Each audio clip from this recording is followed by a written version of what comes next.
ಹಾಸನದಲ್ಲಿ ಭೀಕರ ರಸ್ತೆ ಅಪಘಾತ. ಮದ್ದು ತರಲು ಹೋದವರು ಮಸಣ ಸೇರಿದ್ರು. ರಾಜ್ಕೋಟ್ನ ಅಗ್ನಿ ದುರಂತದಲ್ಲಿ ಪ್ರಾಣ ಬಿಟ್ಟ 35 ಮಂದಿ. ದೆಹಲಿಯ ಚೈಲ್ಡ್ ಕೇರ್ ಸೆಂಟರ್ನಲ್ಲಿ ಬೆಂಕಿಯ ರೌದ್ರ ನರ್ತನ. ಹಾಲುಗಲ್ಲರ 7 ಕಂದಮ್ಮಗಳು ಸಾವು. ಮೋದಿ ಸಂತಾಪ. ಚನ್ನಗಿರಿ ಪೊಲೀಸ್ ಠಾಣೆಗೆ ಕಲ್ಲು ತೂರಬೇಕು ಅಂತಾನೆ ಬಂದಿದ್ರ ಕಿಡಿಗೇಡಿಗಳು. ಕೈ ಮುಗಿದು ಬೇಡ್ಕೊಂಡ ಡಿವೈಎಸ್ಪಿಗೆ ಅಮಾನತಿನ ಶಿಕ್ಷೆ. ನಾಸಿಕ್ನ ಜುವೆಲರ್ಸ್ನಲ್ಲಿ 26 ಕೋಟಿ ಹಣ ಸೀಸ್. ತಿಂಗಳಾದ್ರೂ ಇತ್ತ ಪ್ರಜ್ವಲ್ ಸುಳಿವೇ ಇಲ್ಲ. ಎಲ್ಲದರ ಡೀಟೇಲ್ಸ್ ನೋಡ್ತಾ ಹೋಗೋಣ ಕರ್ನಾಟಕ ಟಾಪ್ 20ಯಲ್ಲಿ. ಕಾರು ಹಾಗೂ ಟ್ರಕ್ ನಡುವೆ ಭೀಕರ ಅಪಘಾತ ಸಂಭವಿಸಿದ ಪರಿಣಾಮ ಸ್ಥಳದಲ್ಲಿ 6 ಮಂದಿ ಸಾವನ್ನಪ್ಪಿದ ಘಟನೆ ಹಾಸನ ಹೊರವಲಯದ ಈಚಿನಹಳ್ಳಿ ಬಳಿ ನಡೆದಿದೆ. ನಾರಾಯಣಪ್ಪ, ಸುನಂದ, ರವಿಕುಮಾರ್, ನೇತ್ರ, ಚೇತನ್ ಹಾಗೂ ರಾಕೇಶ್ ಘಟನೆಯಲ್ಲಿ ದಾರುಣ ಸಾವನ್ನಪ್ಪಿದ್ದಾರೆ. ಮೃತರು ಹೊಸಕೋಟೆ ತಾಲೂಕಿನ ಅಂದ್ರಳ್ಳಿ ಹಾಗೂ ದೇವನಹಳ್ಳಿ ಬಳಿಯ ಕಾರಹಳ್ಳಿ ಮೂಲದವರು ಅಂತ ತಿಳಿದು ಬಂದಿದೆ. ಡಿವೈಡರ್ಗೆ ಡಿಕ್ಕಿ ಹೊಡೆದ ಕಾರು ಹಾರಿ ಕಂಟೈನರ್ಗೆ ಗುದ್ದಿದ ಪರಿಣಾಮ ಘಟನೆ ಸಂಭವಿಸಿದೆ. ಘಟನೆಯಲ್ಲಿ 2 ಮಹಿಳೆಯರು, 3 ಪುರುಷರು ಹಾಗೂ 1 ಮಗು ಸೇರಿ ಒಟ್ಟು 6 ಜನ ಸಾವನ್ನಪ್ಪಿದ್ದಾರೆ. ಮಂಗಳೂರಿನಲ್ಲಿ ಚಿಕಿತ್ಸೆ ಪಡೆದಾದ ಸಂಬಂಧಿಕರನ್ನ ನೋಡೋದಕ್ಕೆ ಕುಟುಂಬ ಸಮೇತರಾಗಿ ತೆರಳಿದ್ರು. ಅಲ್ಲಿಂದ ವಾಪಸ್ ಊರಿಗೆ ಮರಳುವಾಗ ನಿದ್ರೆ ಮಂಪರ್ನಲ್ಲಿ ಭೀಕರ ಅಪಘಾತ ಸಂಭವಿಸಿದೆ. ಮೃತದೇಹಗಳನ್ನು ಹೊರಗೆ ತೆಗೆಯುವುದಕ್ಕೆ ಪೊಲೀಸರು ಹರಸಾಹಸ ಪಟ್ಟಿದ್ದಾರೆ. ಸ್ಥಳಕ್ಕೆ ಎಸ್ಪಿ ಮೊಹಮ್ಮದ್ ಸುಜೀತಾ ಭೇಟಿ ಕೊಟ್ಟು ಪರಿಶೀಲನೆ ನಡೆಸಿದ್ದಾರೆ.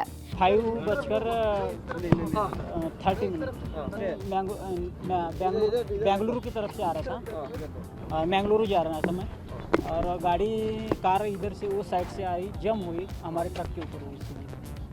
वो फिलहाल हो सकता है नींद में होगा वो driver. Actually vehicle sound start ಆಯಿತು. ಆ ಸೌಂಡ್ ಸ್ಟಾರ್ಟ್ ಆದಾಗ ನಾವು ತಕ್ಷಣ ಘಟನಾ ಸ್ಥಳಕ್ಕೆ ಒಂದು 6-7 ನಿಮಿಷಕ್ಕೆ ಇಲ್ಲಿ ಬಂದ್ವಿ. ಸೊ ಇಲ್ಲಿಗೆ ಸ್ಪಾಟಿಗೆ ಬಂದಾಗ ಲಾರಿ ಮತ್ತು ಕಾರು ಅಪಘಾತ ಆಗಿ ಆ್ಯಕ್ಚುಲಿ ಒಬ್ಬರು ಮಹಿಳೆ 2 ಕೈಗಳು ಮಾತ್ರ ಕಾಣ್ತಿದ್ವಿ. ನಾವು ಆ ಟೈಮಲ್ಲಿ ಭಾರಿ ಪ್ರಯತ್ನ ಪಟ್ಟು ತುಂಬ ಜನ ಆ ಕಡೆ ಈ ಕಡೆ ಹೋಗ್ತಿದ್ದವರೆಲ್ಲ ಬಂದಾಗ ತುಂಬ ಪ್ರಯತ್ನ ಪಟ್ಟಾಗ ಏನೂ ಮಾಡಲಿಕ್ಕೆ ಆಗಲಿಲ್ಲ. ಅಸಾಧ್ಯವಾದಂಥ ಸಂದರ್ಭ ಇತ್ತು. ಗುಜರಾತ್ನ ರಾಜ್ಕೋಟ್ ನಗರದಲ್ಲಿರುವ ಗೇಮಿಂಗ್ ಝೋನ್ ಒಂದರಲ್ಲಿ ನಿನ್ನೆ ಸಂಜೆ ಸಂಭವಿಸಿದ ಭೀಕರ ಅಗ್ನಿ ದುರಂತದಲ್ಲಿ ಮೃತಪಟ್ಟವರ ಸಂಖ್ಯೆ 35ಕ್ಕೆ ಏರಿಕೆಯಾಗಿದೆ. 12 ಮಕ್ಕಳು, ಮಹಿಳೆಯರು ಸೇರಿ 35 ಮಂದಿ ಮೃತಪಟ್ಟಿರುವ ಪ್ರಕರಣ ದೇಶವನ್ನು ಬೆಚ್ಚಿ ಬೀಳಿಸಿದೆ. ಹಲವು ಜನ ಗಾಯಗೊಂಡಿದ್ದು ಸಾವಿನ ಸಂಖ್ಯೆ ಜಾಸ್ತಿಯಾಗುವ ಸಾಧ್ಯತೆ ಇದೆ ಅಂತ ಹೇಳಲಾಗ್ತಾ ಇದೆ. ಘಟನೆಯಲ್ಲಿ ಸಾವಿನ ಸಂಖ್ಯೆ ಹೆಚ್ಚಾಗುವ ಸಾಧ್ಯತೆ ಇದ್ದು ಸ್ಥಳದಲ್ಲಿ ರಕ್ಷಣಾ ಕಾರ್ಯಾಚರಣೆ ಮುಂದುವರೆದಿದೆ. ಈ ಬೆಂಕಿ ಅವಘಡಕ್ಕೆ ಸೂಕ್ತ ಕಾರಣ ಏನು ಎಂಬುದು ಈವರೆಗೂ ತಿಳಿದು ಬಂದಿಲ್ಲ. ಇದರ ಬೆನ್ನಲ್ಲೇ ರಾಜ್ಕೋಟ್ ಗೇಮಿಂಗ್ ಝೋನ್ಗೆ ಎನ್ಒಸಿ ಪತ್ರವೇ ಸಿಕ್ಕಿರಲಿಲ್ಲ ಎಂಬ ಮಾಹಿತಿ ಬಹಿರಂಗ ಆಗಿದೆ.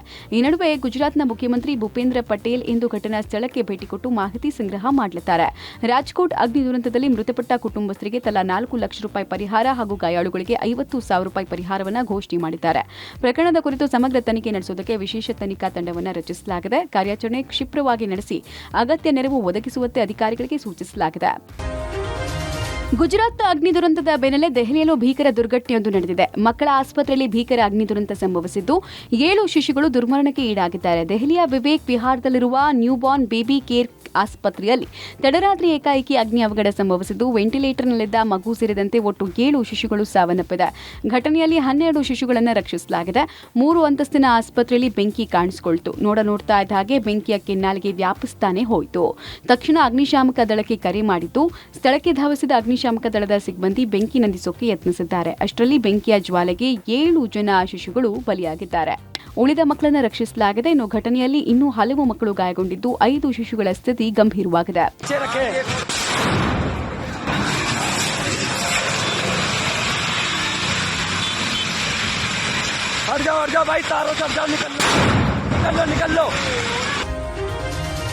ಚನ್ನಗಿರಿ ಪೊಲೀಸ್ ಠಾಣೆ ಧ್ವಂಸ ಪ್ರಕರಣ ಸಂಬಂಧ ಪೊಲೀಸ್ ಠಾಣೆ ಮುಂದೆ ಗಲಾಟೆಯಾಗುವ ಮೊದಲೇ ಡಿವೈಎಸ್ಪಿ ಪ್ರಶಾಂತ್ ಕೈಮುಗಿದು ಬೇಡ್ಕೊಂಡಿದ್ರು. ಡಿವೈಎಸ್ಪಿ ಪ್ರಶಾಂತ್ ಮುನ್ನೋಳಿ ಗಲಾಟೆ ತಡೆಯೋದಕ್ಕೆ ಕೈಮುಗಿದ್ರು. ಆದಲ್ ಮೃತಪಟ್ಟಿರೋದ್ರ ಬಗ್ಗೆ ತನಿಖೆ ನಡೆಸಿ ಸಾವಿಗೆ ನ್ಯಾಯ ಕೊಡಿಸ್ತೀವಿ, ಯಾರು ಕೂಡ ಗಲಾಟೆ ಮಾಡೋಕೆ ಹೋಗಬೇಡಿ, ಶಾಂತವಾಗಿರಿ ಅಂತ ಪರಿಪರಿಯಾಗಿ ಬೇಡ್ಕೊಂಡ್ರು. ಆದರೆ ಇದ್ಯಾವುದಕ್ಕೂ ತಲೆ ಕೆಡಿಸಿಕೊಳ್ಳದ ಉದ್ರಿಕ್ತರು ದಾಂಧಲೆ ನಡೆಸಿದ್ದಾರೆ. ಈ ಮಧ್ಯೆ ಘಟನೆ ತಡೆಯೋದಕ್ಕೆ ಕೈಮುಗಿದು ಬೇಡ್ಕೊಂಡಿದ್ದ ಡಿವೈಎಸ್ಪಿ ಪ್ರಶಾಂತ್ ಹಾಗೂ ಸಿಪಿಐ ಶಂಕರ್ ಮುನ್ನೋಳಿಯನ್ನ ಸರ್ಕಾರ ಅಮಾನತು ಮಾಡಿದೆ. ಸರ್ಕಾರದ ನಡೆಗೆ ಸಾರ್ವಜನಿಕ ವಲಯದಲ್ಲಿ ಭಾರೀ ಆಕ್ರೋಶ ವ್ಯಕ್ತ ಆಗಿದೆ. ಇತ್ತ ಚನ್ನಗಿರಿ ಪೊಲೀಸ್ ಠಾಣೆಯ ಮೇಲೆ ದಾಂಧಲೆ ನಡೆಸಿದ ಪ್ರಕರಣಕ್ಕೆ ಸಂಬಂಧಪಟ್ಟಂತೆ 20 ಮಂದಿ ಆರೋಪಿಗಳಿಂದ ಪೊಲೀಸರು ವಶಕ್ಕೆ ಪಡೆದಿದ್ದಾರೆ. ಮೊಬೈಲ್, ವಿಡಿಯೋ, ಸಿಸಿ ಕ್ಯಾಮೆರಾಗಳನ್ನು ಪರಿಶೀಲನೆ ಮಾಡಿ ಕಿಡಿಗೇಡಿಗಳನ್ನು ಗುರುತಿಸಲಾಗಿದೆ. ವಿಡಿಯೋ ಪರಿಶೀಲನೆ ವೇಳೆ 40ಕ್ಕೂ ಹೆಚ್ಚು ಕಿಡಿಗೇಡಿಗಳನ್ನು ಗುರುತಿಸಲಾಗಿದ್ದು ಪೊಲೀಸರು ವಶಕ್ಕೆ ಪಡೆದಿದ್ದಾರೆ. ಇನ್ನು ಬಿಜೆಪಿ ರಾಜ್ಯಾಧ್ಯಕ್ಷ ವಿಜೇಂದ್ರ, ರಾಜ್ಯದಲ್ಲಿ ಕಾನೂನು ಸುವ್ಯವಸ್ಥೆ ಸಂಪೂರ್ಣ ಹಾಳಾಗಿದೆ, ರಾಜ್ಯದಲ್ಲಿ ಗೃಹ ಸಚಿವರು ಇದ್ದಾರಾ ಅಂತ ಪ್ರಶ್ನೆ ಕೇಳಿದ್ದಾರೆ.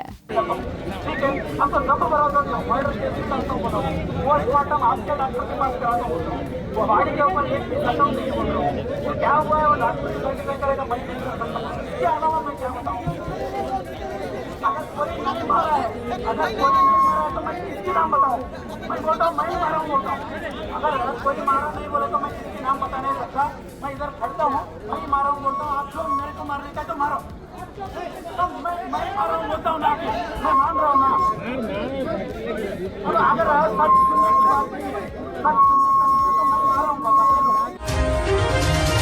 ಮಹಾರಾಷ್ಟ್ರದ ನಾಸಿಕ್ನಲ್ಲಿ ಐಟಿ ಅಧಿಕಾರಿಗಳು ಭರ್ಜರಿ ಭೇಟಿಯಾಡಿದ್ದಾರೆ. ನಾಸಿಕ್ನಲ್ಲಿರುವಂತಹ ಪ್ರಸಿದ್ಧ ಸುರಾನಾ ಜ್ಯುವೆಲರಿ ಅಂಗಡಿ ಮೇಲೆ ದಾಳಿ ನಡೆಸಿ 26 ಕೋಟಿ ರೂಪಾಯಿ ನಗದು ಹಣವನ್ನ ಜಪ್ತಿ ಮಾಡಲಾಗಿದೆ. ಅಕ್ರಮ ವಹಿವಾಟು ನಡೆಸಿದಂತಹ ಆರೋಪದ ಮೇಲೆ ಸುರಾನಾ ಜ್ಯುವೆಲರ್ಸ್ ಮೇಲೆ ದಾಳಿ ನಡೆಸಿ 26 ಕೋಟಿ ರೂಪಾಯಿ ನಗದು, 90 ಕೋಟಿ ರೂಪಾಯಿ ಮೌಲ್ಯದ ಲೆಕ್ಕಕ್ಕೆ ಸಿಗದಂತಹ ಸಂಪತ್ತಿನ ದಾಖಲೆಗಳನ್ನ ವಶಕ್ಕೆ ಪಡ್ಕೊಳ್ಳಲಾಗಿದೆ.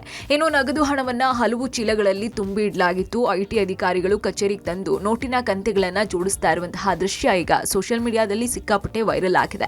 ಇತ್ತ ಯಾವುದೇ ಪರವಾನಗಿ ಇಲ್ಲದಂತಹ ಅಕ್ರಮವಾಗಿ ಮಾರಾಟ ಮಾಡ್ತಾ ಇದ್ದಂತಹ 1 ಲಕ್ಷ ರೂಪಾಯಿ ಅಧಿಕ ಮೌಲ್ಯದ ನಶೆ ಏರಿಸುವ ಡ್ರಗ್ಸ್, ಔಷಧಿ ಹಾಗೂ ಮಾತ್ರೆಗಳನ್ನ ಜಪ್ತಿ ಮಾಡಿದಂತಹ ಘಟನೆ ಬೀದರ್ ನಗರದ ನ್ಯೂ ಆದರ್ಶ ಕಾಲೋನಿಯಲ್ಲಿ ನಡೆದಿದೆ.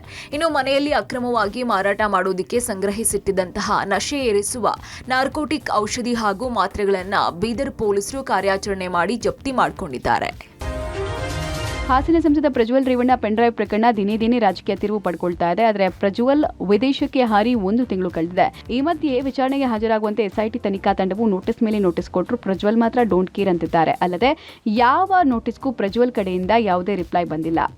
ವಿದೇಶಾಂಗ ಸಚಿವಾಲಯ ಶೋಕಾಸ್ ನೋಟಿಸ್ ಅನ್ನು ಜಾರಿ ಮಾಡಿದ್ದು, ನಿಮ್ಮ ರಾಜತಾಂತ್ರಿಕ ಪಾಸ್ಪೋರ್ಟ್ ಅನ್ನು ಯಾಕೆ ರದ್ದು ಮಾಡಬಾರದು ಅಂತ ಪ್ರಶ್ನಿಸಿ ಶೀಘ್ರ ಉತ್ತರ ಕೊಡುವಂತೆ ಸೂಚಿಸಿದೆ. ಎಸ್ಐಟಿ ಪತ್ರದ ಬೆನ್ನಲ್ಲೇ ಪಾಸ್ಪೋರ್ಟ್ ರದ್ದು ಪ್ರಕ್ರಿಯೆ ಆರಂಭ ಮಾಡಿರುವ ವಿದೇಶಾಂಗ ಸಚಿವಾಲಯ ನಿಮ್ಮ ವಿರುದ್ಧ ಪ್ರಕರಣ ದಾಖಲಾಗಿದೆ. ನ್ಯಾಯಾಲಯ ಕೂಡ ಅರೆಸ್ಟ್ ವಾರೆಂಟ್ ಅನ್ನು ಜಾರಿ ಮಾಡಿದೆ. ಪ್ರಕರಣದ ಬೆನ್ನಲ್ಲೇ ರಾಜತಾಂತ್ರಿಕ ಪಾಸ್ಪೋರ್ಟ್ ಬಳಸಿ ನೀವು ವಿದೇಶಕ್ಕೆ ತೆರಳಿದ್ದೀರಿ. ವಿಚಾರಣೆಯಿಂದ ಪಾರಾಗೋಕೆ ನೀವು ಪಾಸ್ಪೋರ್ಟ್ ದುರುಪಯೋಗ ಪಡಿಸಿಕೊಂಡು ವಿದೇಶದಲ್ಲಿ ಪ್ರಯಾಣ ಮಾಡಿದ್ದು, ನಿಮ್ಮ ಪಾಸ್ಪೋರ್ಟ್ ಅನ್ನು ಯಾಕೆ ರದ್ದು ಮಾಡಬಾರದು ಅಂತ ಕೇಳಿದೆ. ನಗರದಲ್ಲಿ ನಡೆದಂತಹ ಗ್ಯಾಂಗ್ ವಾರ್ ಪ್ರಕರಣದಲ್ಲಿ ಮತ್ತೆ 3 ಆರೋಪಿಗಳನ್ನ ಪೊಲೀಸರು ಬಂಧಿಸಿದ್ದಾರೆ. ಕಾಪು ಮೂಲದ ಗರುಡ ಗ್ಯಾಂಗ್ನ 2 ಗುಂಪುಗಳ ನಡುವೆ ಹೊಡೆದಾಟ ನಡೆದಿತ್ತು. ಇದಕ್ಕೆ ಸಂಬಂಧಪಟ್ಟಂತೆ ಈ ಮೊದಲು 3 ಆರೋಪಿಗಳನ್ನ ಬಂಧಿಸಲಾಗಿತ್ತು. ಇದೀಗ ಮತ್ತೆ 3ರನ್ನ ಸೆರೆ ಹಿಡಿಯಲಾಗಿದೆ. ಗರುಡ ಗ್ಯಾಂಗ್ನ ಮಜೀದ್, ಅಲ್ಫಾಜ್, ಶರೀಫ್ ಬಂಧಿತರು. ಈ ಮೊದಲು ಆಶಿಕ್, ರಾಕೀಬ್, ಸೈಕ್ಲೈನ್ ಅನ್ನೋರನ್ನ ಬಂಧಿಸಲಾಗಿತ್ತು. ಇನ್ನು ಘಟನೆಯ ಗಂಭೀರತೆ ಮತ್ತು ಸಾರ್ವಜನಿಕರ ಆಗ್ರಹದ ನಡುವೆ ಪೊಲೀಸರು ಕಾರ್ಯಾಚರಣೆಯನ್ನ ನಡೆಸಿ ಮತ್ತೆ 3ರನ್ನ ಬಂಧಿಸಿದ್ದಾರೆ. ಇಲ್ಲಿ ತನಕ ಪ್ರಕರಣದಲ್ಲಿ ಒಟ್ಟು 6 ಜನರನ್ನ ಬಂಧಿಸಲಾಗಿದೆ. ಇನ್ನು ಮೇ 18ರಂದು ತಡರಾತ್ರಿ ಉಡುಪಿಯ ಶಾರದಾ ಕಲ್ಯಾಣ ಮಂಟಪಕ್ಕೆ ತೆರಳುವ ರಸ್ತೆಯ ಬಳಿ ನಡೆದಂತಹ ಗ್ಯಾಂಗ್ ವಾರ್ ನಗರವನ್ನ ಬೆಚ್ಚಿ ಬೀಳಿಸಿತ್ತು. 2 ಕಾರುಗಳಲ್ಲಿ ಬಂದಂತಹ ಯುವಕರ ನಡುವೆ ನಡು ರಸ್ತೆಯಲ್ಲಿ ಮಾರಾಮಾರಿ ನಡೆದಿತ್ತು.